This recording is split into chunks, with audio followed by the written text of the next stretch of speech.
Welcome to A Taste for the Road and my Ducati 1200S. My name is Scott. So we are out on a beautiful late October day. It's going to be in the 60s, which is pretty unusual, and we have bright blue sky with some beautiful poofy clouds. And it seemed like a wonderful opportunity to go ahead and do a long-term review of my Ducati 1200S here, which I've now had for just about 12 months and enjoyed quite a number of travels, two of which you have also enjoyed by the time this video goes live, and then some around the town stuff, etc. And I also like to spend a little bit of time before we head off to our coffee stop, which is King Street Coffee in the historic district of Leesburg, Virginia. If you don't know about it, you will after this video. It's a really lovely place to stop for excuse me, artisanal coffee. They get their coffee beans from Lone Oak Coffee Company out in Winchester, Virginia, and they roast them out there and do a really nice job. Single variety, various blends, Arabica, really high-end quality establishments.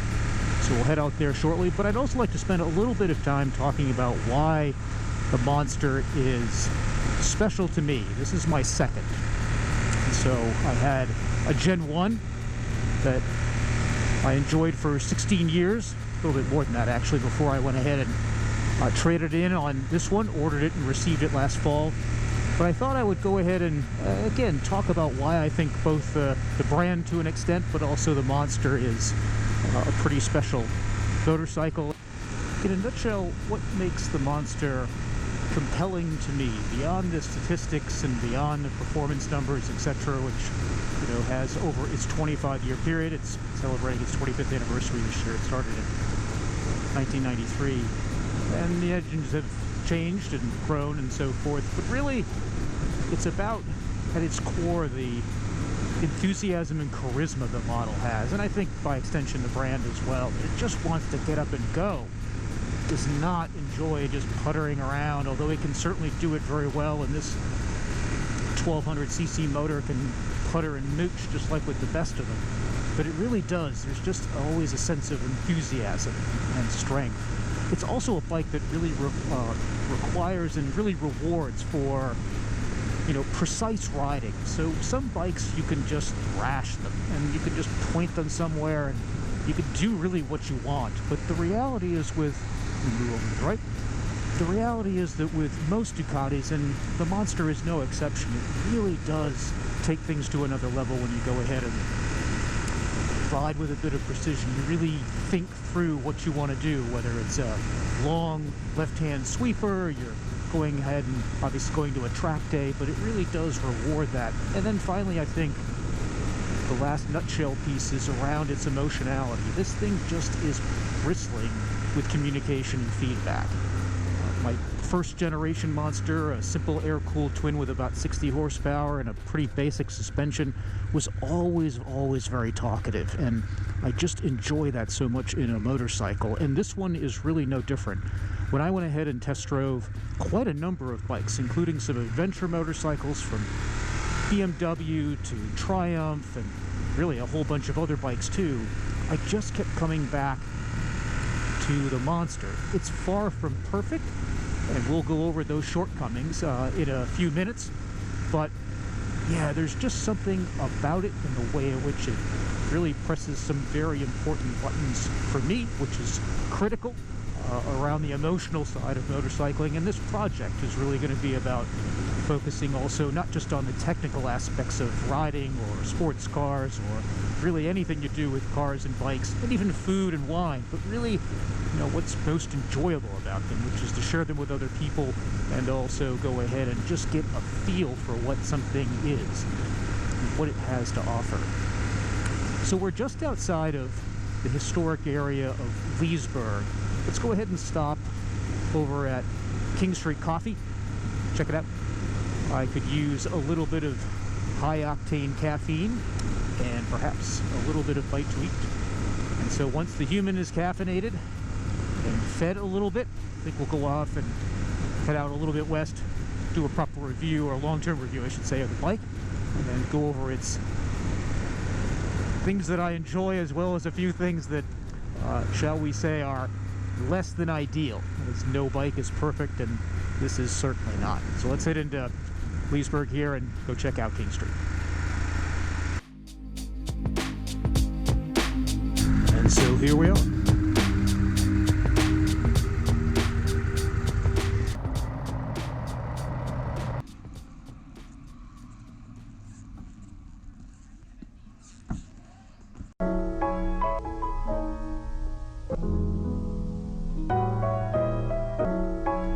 Thank you again.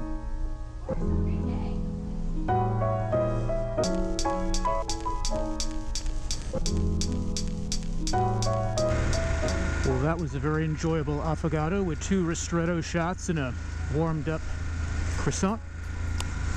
Tasty as always. So let's go ahead and head out west a little bit. Do a little backyard barnstorming and talk about this Ducati a bit more.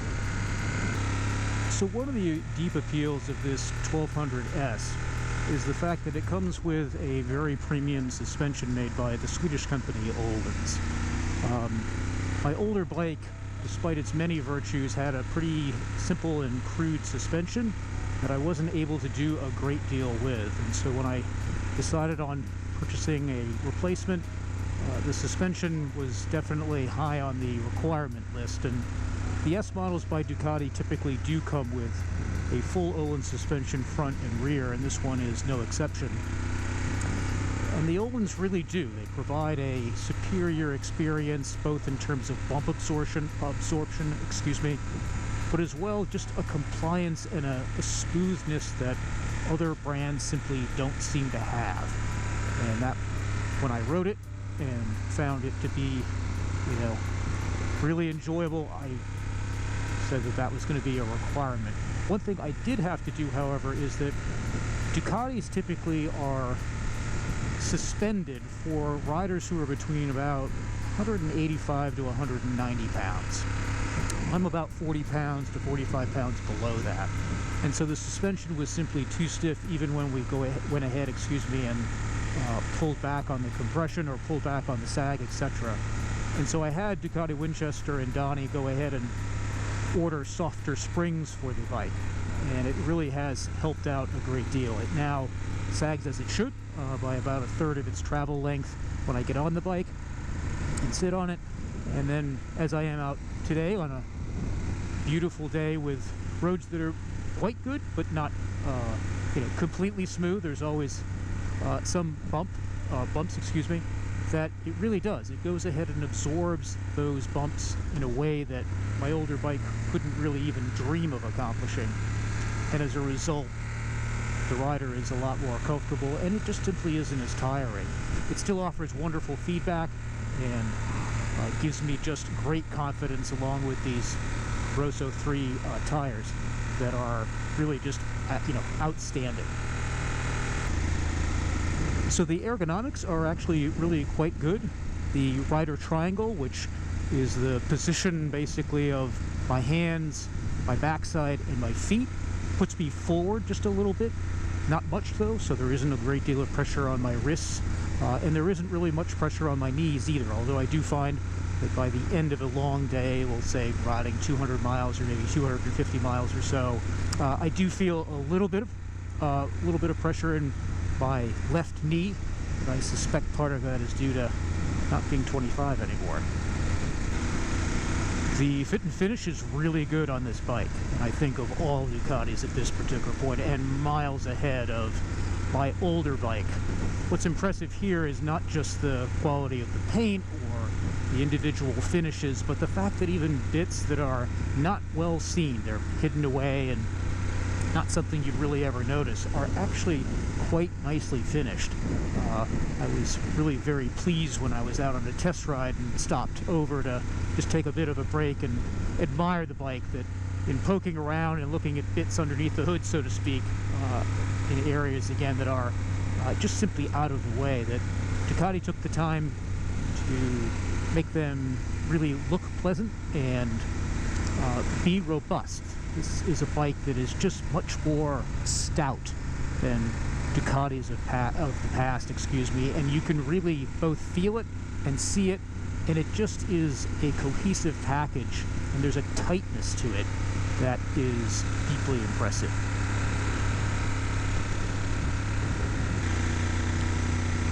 The TFT screen is actually very, very clear, and the three rider modes also offer, regardless of which mode, a very clear sense of what your speed is, RPM, etc., and what your levels of traction control and other various settings are, and a lot better, I think, than some of the earlier models, or particularly the previous generation, which had a setup that just really was not always very clear. It's also very nice in all light conditions, so when it gets dark or I get into my garage, it flips over to night mode within probably about 5 or 6 seconds, and again, the background being black with the lettering being white, obviously the reverse of what would happen, or what you see as I am right now, where everything is, the lettering is black and the background is white, obviously. Also, you know, really just very, very clear regardless of the conditions. The only annoying thing about it is that it's a little too easy sometimes to gain access to it. It's controlled basically by the indicator switch, and I have a habit of making sure that the indicator switch, once I finish turning, is off, so my blinkers are not on. And all it takes is one click, and you've got your rider modes all the way back, and it's actually not hard to go ahead and flip rider modes if you're not being careful or you're unsure. So it would be nice if that was simply not the case, and thankfully on the Panigale, the new V4, they've actually switched the button system a bit so that it's no longer a problem, and I think Ducati owners in the future are going to really enjoy that extra set of clarity and so forth. The clutch is really quite smooth. It's not as smooth as some of the Japanese four-cylinder motorcycles are, but in typical Ducati fashion, it has a little bit of notchiness and does require a bit of a firm shove from time to time. It's also easy to hit false neutrals, which is a classic Ducati trait that has gotten better than my old Monster, but is still present nonetheless. It does have a Ducati quick shifter, which I'll say is pretty clunky at low speeds. It really does work very nicely when you're in the upper 1/3 of the RPM band, and or you are basically accelerating at full power. If you're doing that, it shifts, very smoothly. Otherwise, it's just really not that good of a system. The interrupt is based off the Panigale, and it's just too quick. I think the Super Sport that came out a year or so ago basically has a longer interrupt and is just a much smoother system at any RPM. What I find I do, partly because I enjoy it, is going ahead and shifting, but I will do some quick shifts, so it'll be a bit of both in terms of utilizing the quick shifter and then shifting myself as well, and it sticks through the gears very nicely when you do that. And for me, perhaps being a bit of a traditionalist, I have no objection to shifting. It's part of the experience and the real joy that is riding a motorcycle and riding a Ducati in particular. One aspect of the bike that I really enjoy, perhaps more than most, is just its flickability, its capacity to really just turn on a dime and just feel super planted and wonderful. This is obviously a 15-mile-an-hour corner that you could take at much greater speed and still be completely safe and have complete confidence, not only in what the suspension's doing and the tires are telling you, but just the whole package really just shines completely, which is a bit surprising to me. You know, this is a good-sized motorcycle with a rather big motor. It's a 1200cc V-twin with 2 big pistons floating around and a lot of mass that's spinning at speed, and yet nevertheless it continues to just be a motorcycle that you can move from one side to the other with just such really careless ease that it really is quite remarkable. The M50 monoblock brakes are, well, they're nothing short of mighty, frankly. They come right off the Panigale, which has an extra, 50 plus horsepower and and more torque, of course, and they just simply stop on a dime.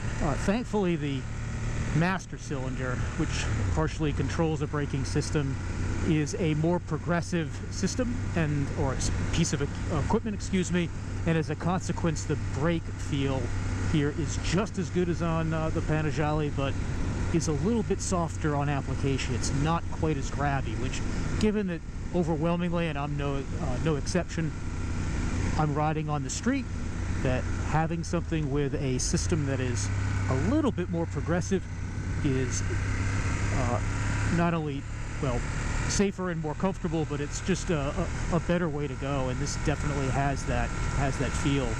One thing I did do, given the fly-by-wire system, is I put something on called Panigale spacers. So with fly-by-wire, there's basically a little bit of a gap. We call it slop. In the system, when you go ahead and accelerate or decelerate, there's this little dead zone, which I found, given my riding style, basically upsets the chassis and upsets just, you know, when I'm kind of going into corners and so forth and applying acceleration or deceleration. And so I had that put in, basically a couple of pieces of plastic for $30 plus labor, and it really is a very nice system if you're someone who then wants absolutely instantaneous throttle application and then subsequent deceleration. Just to keep in mind when you're deciding whether you want something like that for your Ducati, and I believe Panigale Spacers, the company, is going to be expanding into other brands as well, but definitely worth checking out if you really prefer the no slop approach, which is something that I definitely favor. So as a bit of a side note, for those of you who are wondering where I might be riding today, this is actually Waterford, Virginia, which is a village about 47 miles west of Washington, D.C., north and west, and about 7 miles north and west of Leesburg, Virginia. And it's a village that was founded in 1733 by some Quakers from Pennsylvania. It is interesting not only because it's a very beautiful little village to drive or ride through, but because it is a national, the entire village and 1,400 acres around it is a National Historic Landmark awarded by Congress in 1970. And it's just in wonderful condition. The roads in the town itself and around it are in really very fantastic condition. So whether you've got something old and vintage, an old MGTC, or maybe a Lotus Elan, or you have something that's the latest and greatest from Ferrari or McLaren, or of course you're tooling around as I am on something exciting and two-wheeled, there's something for everybody. There's also some good food stops and other things as well that's not too far away, so if you get a chance to come out, it's definitely worth a visit. So it's a premium motorcycle with a premium price tag. And so what are its shortcomings? For me, there are really four major shortcomings. Number one is the exhaust that comes off the rear cylinder of the motorcycle and basically routes itself on my right-hand side. My leg bangs into it every time I get on the bike and every time I get off the bike. I worked around it, but it is far from perfect, and even with the cover that's on it, which protects my leg from heat, and I appreciate that, it's nevertheless a real annoyance because it just gets in the way. You would have thought that Ducati could have done a better job basically routing this system elsewhere. I realize by putting it on the side you get additional ground clearance, and there are a couple of oxygen sensors on it as well for emissions. I respect that, but still other competitors have done something different, and it really would be nice if it was simply out of the way, and it's not. Number two is going to be where my heels end up touching. So on my left-hand side here, it's constantly bumping into the rear swing arm. And on my right side, it's basically bumping into the exhaust system. You would have thought in both cases that they could have, they being Ducati, could have gone ahead and moved them out of the way, particularly the exhaust. Even the aftermarket systems don't seem to fix that from, say, Termignoni, etc. And for the single-sided swing arm, I appreciate how robust it is. It's really just incredibly stout and wonderful, but I think they just could have done a better job with that. Number 3 will be hoses and wires. So I realize this is a 1.2 liter superbike motor that was designed to be wrapped in plastic and or carbon fiber and ripped around a racetrack and was never designed to be exposed to the outside world. But it's really not very attractive, particularly on my left-hand side. My hoses haven't discolored as they have for some, which is appreciated, but there are wires around and it's just not very attractive. Honda in this instance just does such a wonderfully better job. And I think number 4 really for me is the paint. It's not the paint itself, but the fact that it doesn't have any type of clear coat. It really just scratches very easily, and that's enormously frustrating. And I'm currently looking for someone to correct that paint and possibly put either a ceramic coating or paint protection film. So if you know someone who's in the area and who does a really good job, please do let me know. I'd be happy to thank you and reach out to that team. Overall, though, the good bits obviously dominate, and I think key pieces that continue to just put a huge smile on my face are its flickability, its real just enjoyment and emotional commitment or emotional connection that it creates with the rider. I would say the engine and electronics are just really, superb.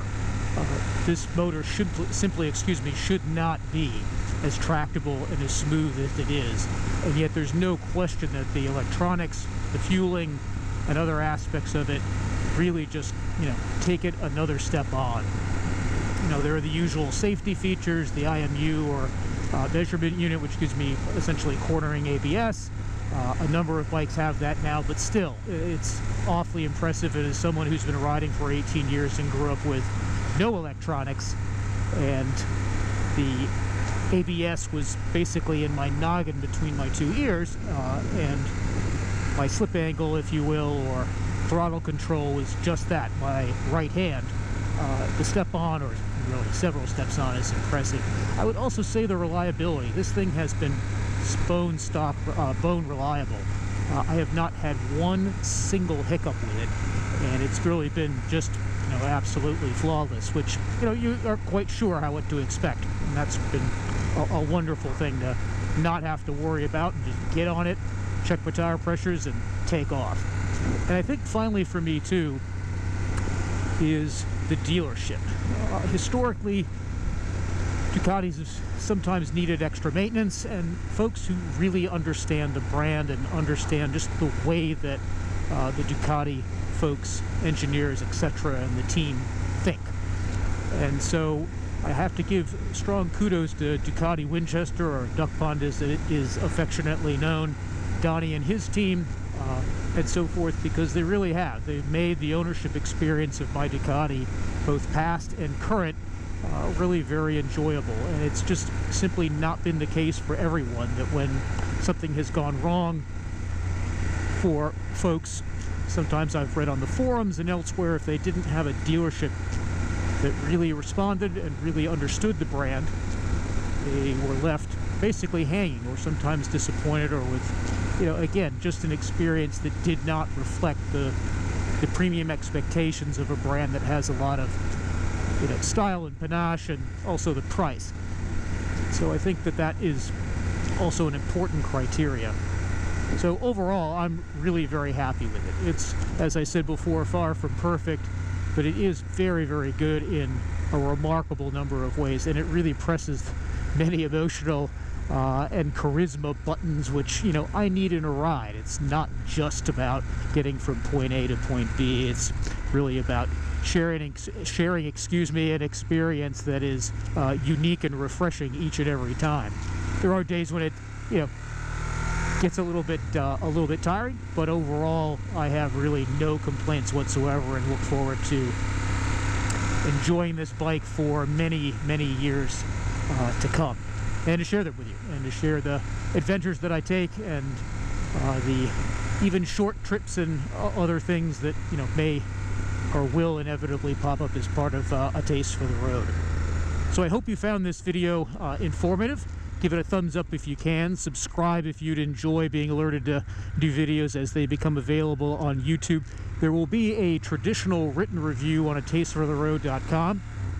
There will also be a traditional written review of King Street Coffee. It's definitely worth checking out if you happen to be in the area or wish to make a trip. And also, if you're not someone who has a Gmail account and therefore doesn't necessarily have access to getting alerted to new videos, please go ahead, if you'd like, and sign up for my newsletter. With each drop of a new video, a new review of a bike or car or foodstuffs, usually it'll be in combination, I'll go ahead and send that out. So if you'd like to be alerted that way instead, that is absolutely an option, and I would enjoy sending it to you.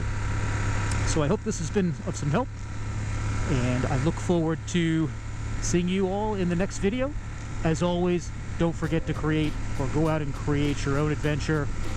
Share that with us in the comments below. That's actually very important, and I'm sure we'd all enjoy learning what you did, who you shared it with, and help build the community. So until next time,